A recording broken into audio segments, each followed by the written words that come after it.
Broadcasting live from somewhere in the Shadow Realm, this is YuGiOh Duel Links Talk. Here's your host, Doug Dimmaduel. Hey there, and welcome to another episode of YuGiOh Duel Links Talk. Today we're going to take a look at the news that has been recently released as of, this past week. So starting on June 1st, I know it's the beginning of the month, I want to see all the new stuff that's going on right now, and I'm sure you're wanting to hear about it too. So the first major thing that's happening is the new celebration. 45 million plus downloads for YuGiOh Duel Links. I'm sure Konami is just ecstatic about it. So as a thank you to all the people who've downloaded the game, check your rewards box because you should have received 200 gems. So that's about 4 packs. Feel free to turn around and spend it on whatever packs you want to go get. Or if you want to hang on to it, wait for future packs. It's up to you. So that's just a thank you from Konami to everybody. 200 packs. So really cool stuff. The other thing that's going on, and this also came out on June 1st, is the card flipper campaign. So this is going on from June 1st through June 12th. The big prize is Flamvel Grunica. Not sure how to sound that one out, but it's a super rare dragon type monster, level 4, 1700 attack, 200 defense. When this card destroys a monster by battle and sends it to the graveyard, inflict damage to your opponent equal to the level of the destroyed monster times 200. So this is a really good card in the event that your opponent has his or her back against the wall and they're just putting a ton of face down monsters out there, say they're level 3, level 4 monsters, and they're just trying to stay alive and not lose a ton of life points. Well, guess what? If you're running over some level 4 monsters, multiply that 4 times 200, your opponent's being burned for 800 life points every time your Flamvel runs over one of your opponent's monsters, especially with that level. So there are other cards as well that you could get. You could get Shield Spear. It's this is one that's been going on in the past as well with some of these flip reward things. It's a trap card that you could target a monster on the field, boost its attack 400 and defense by 400. So it's just until the end of the turn. It's a pretty good trap. I do have 2 copies of it, like a third one. So it's a good card all around. You can get some gems, some gold, and some dual orbs. So just depending on what you get, keep checking in every day and keep flipping, and hopefully you'll get what you want. So moving forward, there is an event that's going on, and it's kind of taking a back seat to the whole YuGiOh World Championship Series qualifier, and that is the Yami Bakura appearing in Duel World. So here's the opportunity to get a few more dark and fiend type monsters to add to your deck, and a few solid, just a few overall solid cards. So I want to go through at least a few of these cards that you could get at least within this event. The first one is Dark Voltanus. It is a level 8 fairy with a 2800 attack, 2800 attack, and 1400 defense. Its effect is after one counter trap you control has been activated and resolved, you contribute 1 dark monster to special summon this card from your hand. If this card is special summoned in this way, destroy 1 card on the field.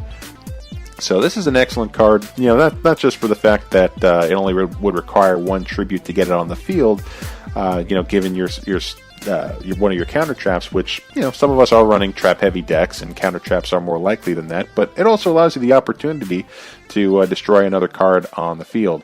So you could use that to your advantage as well, and it's just a pretty powerful card with a 2800 attack. You can't go wrong. The next super rare that you could get is Trance Archfiend. It is a level 4 fiend, 1500 attack, 500 defense.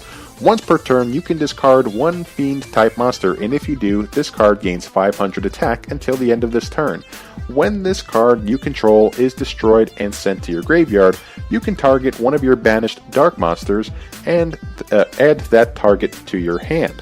So that's a pretty good one as well. I think this is a pretty good utility fiend type monster. It's a pretty quick way for you to get a 2000 attack monster onto the field, at least temporarily. So no complaints there. The next one you get is Torbus to Forbidden Realms. It's a level 3 fiend. It's also a flip monster. It's got 600 attack, 1000 defense. Its effect is add 1 fiend type monster from your deck to your hand, except a light or dark type monster.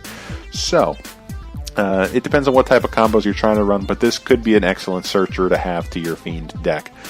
Nothing wrong with that card as well. So Next, we have a trap, Dark Spirit of the Silent. Its effect is activate only when an opponent's monster declares an attack. Negate that attack and select another face-up monster your opponent controls.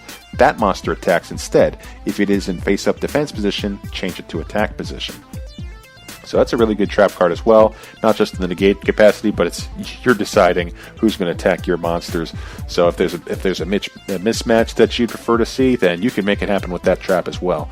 There are some rare cards that you can pull as well, like Beast of Talwar. It's a level 6, 2400 attack, 2150, plain vanilla fiend.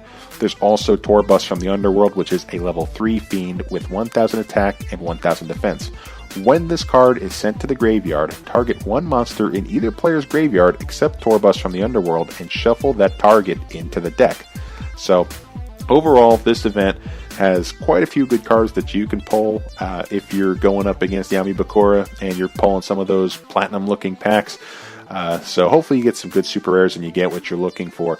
Kind of hoping that the drop rate is a little bit better than some of the ones that we've had in the past. I know that was more of a common complaint about how difficult it was to get the cards that people really wanted, but what can I say? Just keep trying at it. Every time you see Yami Bakura, go at it, try and get some rewards. That means take a break from your qualifiers. So you may need to take a break and go and try and collect some more rewards. So there are also some more special weekend missions between June 2nd and June 5th. So keep an eye out. This is something that's been going on, it seems like every weekend now, where it's just an opportunity to get some quick gems. So please be mindful of your missions icon up on the upper left-hand corner. If you see a red little notifier with a certain amount of numbers on it, that means you got some new missions that you need to take a look at. Once you complete those, you'll be able to collect some gems or collect some good rewards. So keep an eye out for that. Try and see if you get those missions done by the end of the weekend. And like I said, it's just free gems. You can't go wrong. Last but not least, this came out on June 3rd, is Yugimoto's birthday celebration giveaway. It's just a whole mishmash of awesome stuff that you can get. First of all, you're going to get the card sleeves and the game mat. It's got Yugi on it. It's got the Magna Warriors, and I don't know. It's just really cool. But the part that I think everybody really wants is what you also get, which is the 320 gems. So use that, buy a ton of packs, do your thing, but it doesn't just stop there. This is a celebration month, it seems. This is going on until the 30th of June.